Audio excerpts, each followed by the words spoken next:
Semiótica. Concepto de semiótica.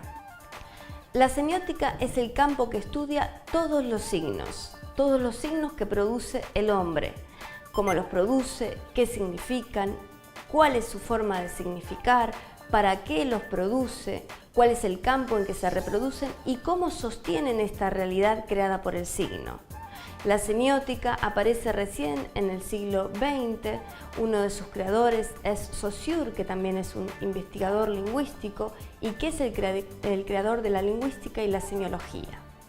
La semiótica, por tanto, es el estudio de los signos en general, mientras la semiología es el estudio de los signos en particular relacionados con la lengua y con el lenguaje.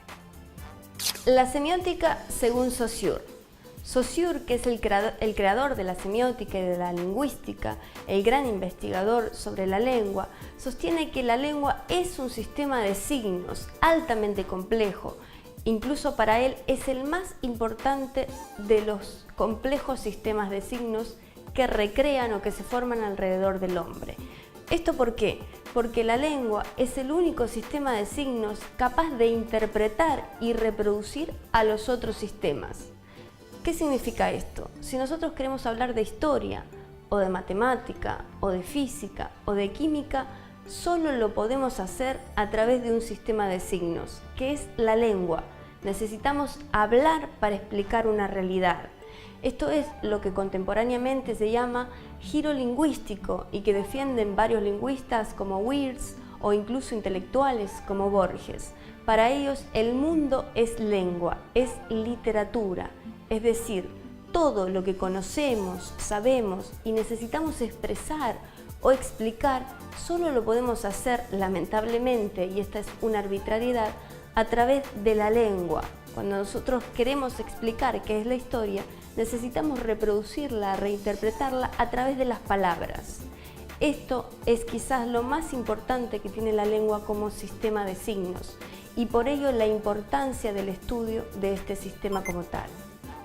En definitiva, según Saussure, la lengua es un sistema de signos que expresan ideas y por lo tanto es comparable a los sistemas de cortesía, de señales militares, de gestos, al alfabeto, a la escritura de sordomudos o al alfabeto de los sordomudos. La semiótica y la semiología según Sanders Peirce.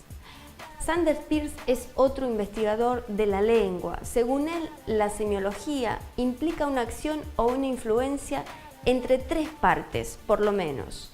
Un objeto, un interpretante y un referente de ese objeto. Un referente que, por otro lado, debe compartir un mismo código con quien interpreta. Esto es para él la semiología y por lo tanto implica un complejo campo de acción sobre el signo. Según él, el signo, y él le agrega más elementos al signo o al modelo de signo recreado por Saussure, fundamentalmente necesitamos una parte que se llama interpretamen, según él, que es la que identifica ese código por un lado y por otro lado le da sentido o significado a ese objeto que quiere interpretar. La semiótica y la semiología según Barthes y Umberto Eco. La semiología, según Barthes, debe ocuparse de los signos, pero desde un aspecto global.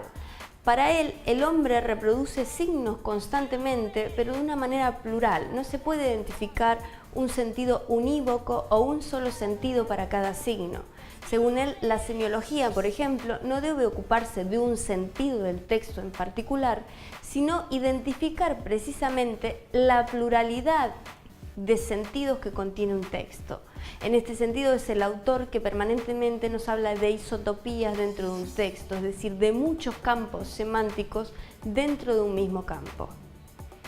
Por otro lado, Umberto Eco considera que la cultura, que el hombre, reproduce constantemente signos y por tanto incluso tiene signos para aquello que no existe, aquello que según él es considerado mentira. Incluso eso incorpora Umberto Eco como estudio de la semiología, aquello que el hombre reproduce, transforma o construye para generar realidades que no existen.